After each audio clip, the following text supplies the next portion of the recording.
नमस्कार, आप देख रहे हैं 4 PM और मैं हूं आपके साथ सिमरन। दोस्तों, आखिरकार जिस बात का अंदाजा कई दिनों से लगाया जा रहा था वो हो ही गया है। बिहार एनडीए में सीट शेयरिंग को लेकर एक बार फिर से ना सिर्फ भारी सिर फुटअव्वल सामने आई है, बल्कि जिस तरह से तेजी से वो बवाल आगे बढ़ रहा है, माना जा रहा है कि ये पीएम मोदी की कुर्सी तक हजम कर सकता है। आपको बता दें कि पूरे मामले पे बहुत बड़ी खबर निकल के सामने आई है कि नीतीश कुमार ने एनडीए की बनाई गाइडलाइन से अलग जाके अपने प्रत्याशियों की सूची जारी कर दी है। नीतीश ने जिन 57 सीटों पे अपने प्रत्याशियों का ऐलान किया है, उसमें 5 सीटें ऐसी हैं जो लोजपा यानी कि चिराग पासवान के खाते में हैं। सूची के सामने आते ही एक और जहां भयंकर हड़कंप मच गया है, तो नीतीश के इस कारनामे की भड़क जो है दिल्ली तक पहुंच गई है। जी हां दोस्तों, डैमेज कंट्रोल के लिए बीजेपी ने तुरंत ही अमित शाह को बिहार भेजने का फैसला किया है। दूसरी ओर जो है चिराग के बगावती सुर के बाद अब एनडीए में भयंकर टूट के आसार दिखने लगे हैं। ऐसे में अब जब सिर्फ 24 घंटे का समय है, तो ऐसे में क्या एनडीए बच पाएगा या फिर नहीं, पूरे मामले में हम आपके साथ अपनी इस रिपोर्ट में चर्चा करने वाले हैं। दोस्तों, एनडीए में सीट शेयरिंग को लेकर क्या कुछ हुआ है, ये बात किसी से छिपी और ढकी तो है नहीं, लेकिन अब जब नामांकन के पहले चरण के लिए सिर्फ 48 घंटे बचे हैं, तो भारी सिर फुटअव्वल एक बार फिर से शुरू हो गई है।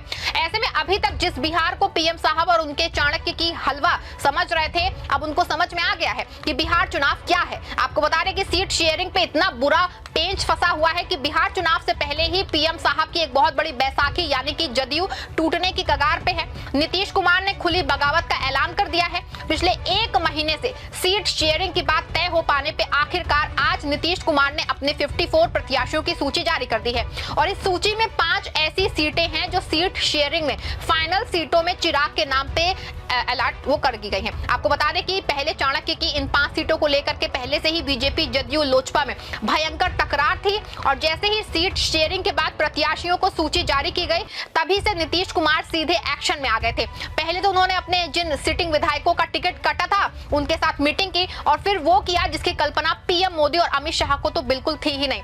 नीतीश कुमार ने अपने विधायकों से मीटिंग करने के बाद अपनी पार्टी के उन नेताओं को तलब किया है जो सीट शेयरिंग में जदयू की ओर से बातें कर रहे थे, जिसमें संजय झा, ललन सिंह और ऐसे कई नाम शामिल थे। नीतीश कुमार ने सीधे सीट शेयरिंग तय कराने वाले अपने पार्टी के नेताओं की क्लास लगाते हुए कहा कि ये किस आधार पे सीट शेयरिंग की गई है, जो सीट जदयू की परंपरागत रही है उसको किस आधार पे हटा दिया गया है। नीतीश ने सीट शेयरिंग में अपनी पार्टी के नेताओं को कहा कि इसी तुरंत इसको ठीक कराओ। हालांकि अंदर खाने की खबर है कि नीतीश ने संजय झा से यहां तक कह दिया कि अगर सीट शेयरिंग नहीं तय हो पा रही है तो खुद अपना चुनाव लड़ो। आपको बता दें, जैसे ही नीतीश कुमार के दूत इस बात को लेकर के दिल्ली दरबार में पहुंचे तो हड़कंप ही मच गया है, क्योंकि जदयू पहले से ही चिराग पासवान को अपने पक्ष में नहीं थी। चिराग को बीजेपी की जिम्मेदारी माना जा रहा था, और अब जदयू की परंपरागत सीटों पे चिराग को टिकट दे दिया गया, तो जदयू खुली बगावत पे उतर आई है। और यही वजह है कि अचानक नीतीश के एक्टिव होते ही बीजेपी में हड़कंप मच गया है। जहां बीजेपी ने ये बात मानी कि सीटों के चयन में एक बार फिर से बदलाव होगा, और एनडीए के सभी दलों से अपने अपने प्रत्याशियों की अलग अलग सूची जारी करने को कहा है, और साथ ही नीतीश कुमार के साथ मान मनोबल का दौर चला। लेकिन नीतीश कुमार टस से मस नहीं हुए, और उन्होंने उन 5 सीटों पे भी अपने प्रत्याशी का ऐलान सरेआम कर दिया है, जिसको नीतीश के कोटे से काट के चिराग को खुश करने की कोशिश बीजेपी ने की थी। ऐसे में बीजेपी चिराग को लेकर एक बार फिर से बुरा फंस गई है। अब बीजेपी के पास सिर्फ और सिर्फ 2 ही विकल्प है। पहला ये है दोस्तों कि या तो चिराग को 24 सीटों पे ही चुनाव लड़ाए, दूसरा ये या फिर वो अपने कोटे की सीटें चिराग पासवान को दे। हालांकि जिस तरह से नीतीश के तेवर गर्म हुए हैं, ऐसे में पीएम साहब को बिहार से पहले अपनी कुर्सी की चिंता सताने लगी है, क्योंकि ये बात पहले से ही साफ है कि पीएम साहब की सबसे बड़ी बैसाखी नीतीश कुमार ही है। और ऐसे में अगर नीतीश कुमार छिटकते हैं तो पीएम साहब को सच में झोला उठा के जाना पड़ सकता है। बता दूं आपको, कल जैसे ही नीतीश कुमार ने अपनी पार्टी के नेताओं के जरिए इस बात को पीएम साहब तक पहुंचाया है, पूरी बीजेपी में हड़कंप मचा हुआ है।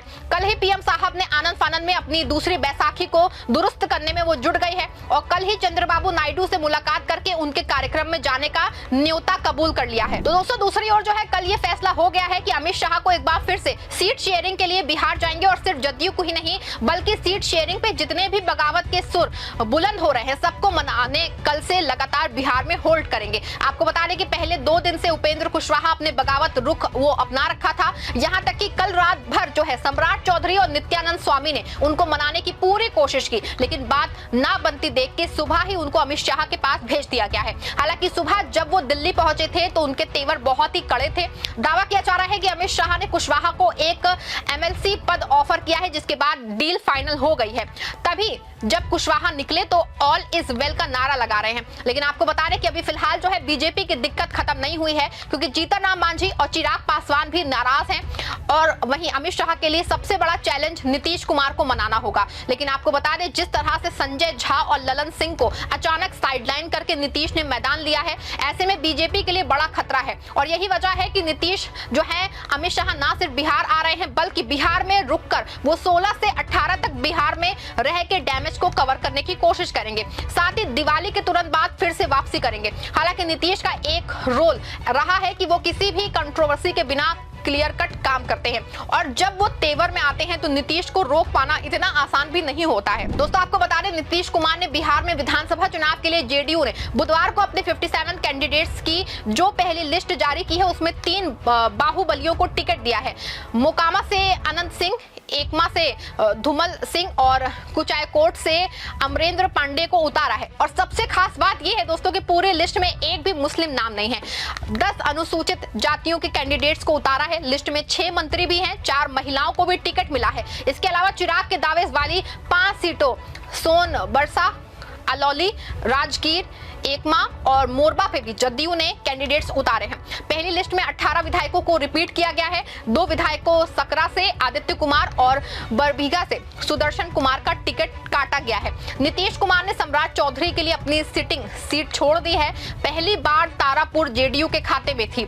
इस बार जहां से बीजेपी कोटे से डिप्टी सीएम सम्राट चौधरी लड़ेंगे, वहीं परबत्ता सीट पे भी एनडीए ने गठबंधन के लिए छोड़ी है।